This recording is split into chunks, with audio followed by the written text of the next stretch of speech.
Pemirsa, imbauan social distancing atau pembatasan sosial dari pemerintah terus digalakan guna mencegah penyebaran COVID-19. Namun bagi pengguna jasa ojek online, social distancing hanya menjadi imbauan karena ojek online masih menjadi transportasi yang dapat menghemat waktu.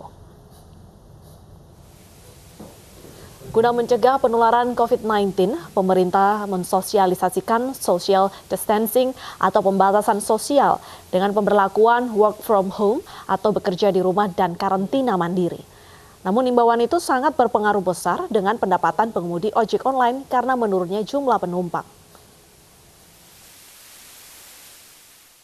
Paling pakai masker, paling kalau misalnya pakai helm, kadang kalau aku pakai kulpuk aku tutupin pakai ini aja, seperti jaketnya aja, kayak gitu biar lebih nyaman kayak gitu. Terus kalau misalnya turun saya pakai sanitizer juga, tapi nggak selalu sering juga sih, kadang pakai kendaraan yang kayak kereta kayak gitu-gitu.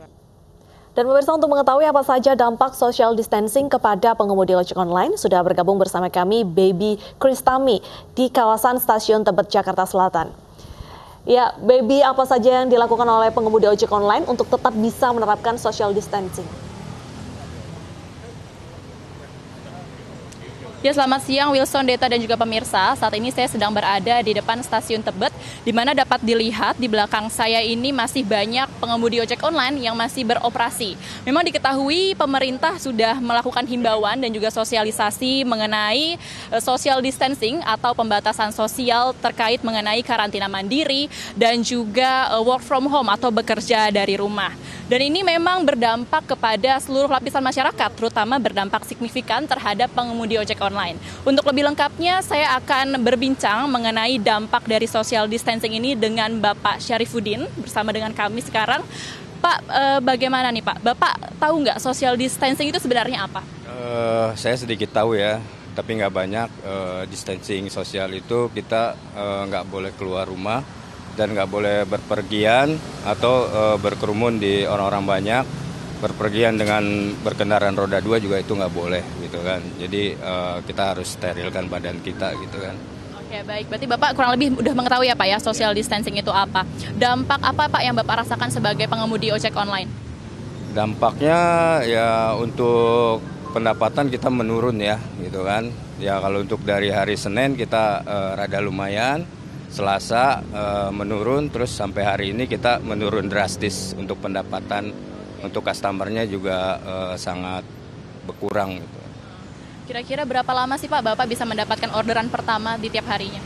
Untuk orderan pertamanya kita paling cepat 1 jam. Kita bisa nunggu 2 jam, kadang-kadang 2 jam setengah atau sampai 3 jam kita baru dapat orderan gitu kan. Gitu. Itu biasanya kalau sebelum ada virus corona ini Pak dan social distancing, ini berapa lama sih Pak kira-kira bisa dapat orderan? Kalau sebelum ada virus corona itu kita mendapat orderan itu 2 menit atau 5 menit itu kita cepat gitu kan Dapatnya cepat ya Pak, berarti memang sebelumnya. Hari ini Bapak udah standby dari jam berapa sampai jam berapa Pak? Hari ini saya setiap hari emang standby di sini jam 5 sampai jam 10 gitu kan. Selama 1 minggu ini rata-rata Bapak dapat berapa penumpang per harinya? Ini sesudah ada corona apa sebelum corona gitu? Sesudah corona palingnya sehari kita paling besar gitu dapat 6 sampai jam 10. Oke, 6 per harinya ya Pak ya setelah corona ini. Kan ada fitur lain ya Pak, seperti pengantaran makanan dan juga pengantaran paket. Apakah ini ada peningkatan? Karena memang kan karantina mandiri ya Pak dari rumah. Adakah peningkatannya Pak? Kalau untuk paket dan GoFood saya rasa sih sama aja ya gitu kan ya. Paling sehari kita bisa dapat GoFood 2 gitu kan. Ya untuk paket sendiri kita sama sekali belum udah 2 hari ini nggak dapat gitu.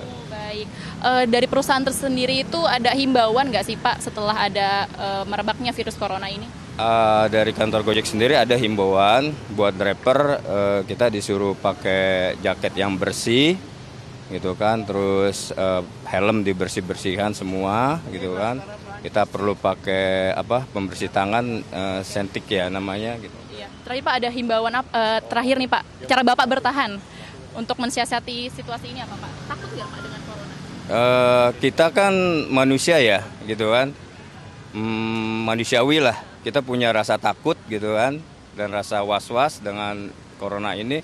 Ya cuman kita kembalikan lagi sama yang kuasa gitu kan, semua itu kan takdir, maut, rezeki itu sudah ada yang ngatur gitu. Cuman kita namanya manusiawi, kita perlu sebelumnya kita untuk menjaga diri kita gitu ya. Oke, terima kasih banyak Pak Syarifudin atas waktunya dengan kami. Yaitu tadi bisa dapat kami simpulkan bahwa memang setelah adanya social distancing ini untuk mencegah penyebaran virus corona, pendapatan dari pengemudi ojek online menurun drastis karena memang diberlakukan karantina mandiri dan juga work from home itu sendiri. Meski demikian, kami menghimbau bagi saudara atau pemirsa di rumah yang tidak bisa melakukan kerja dari rumah harus tetap keluar rumah untuk bekerja, untuk tetap menjaga kesehatan badan dan jauhi kerumunan. Wilson Deta. Baik, terima kasih Baby atas informasinya dan juga sarannya untuk tetap menjaga kesehatan bagi warga yang tidak bisa bekerja dari rumah seperti kita. Kita harus jaga kesehatan ya. Betul sekali. Nah, kalau untuk pengemudi ojek online mungkin ketika berada di motor bisa itu tasnya ditaruh di tengah. Jadi tetap ada jarak antara kita dengan pengemudi. Pakai masker dan juga penutup kepala supaya tetap kita dalam keadaan bersih dan tidak terpapar virus COVID-19.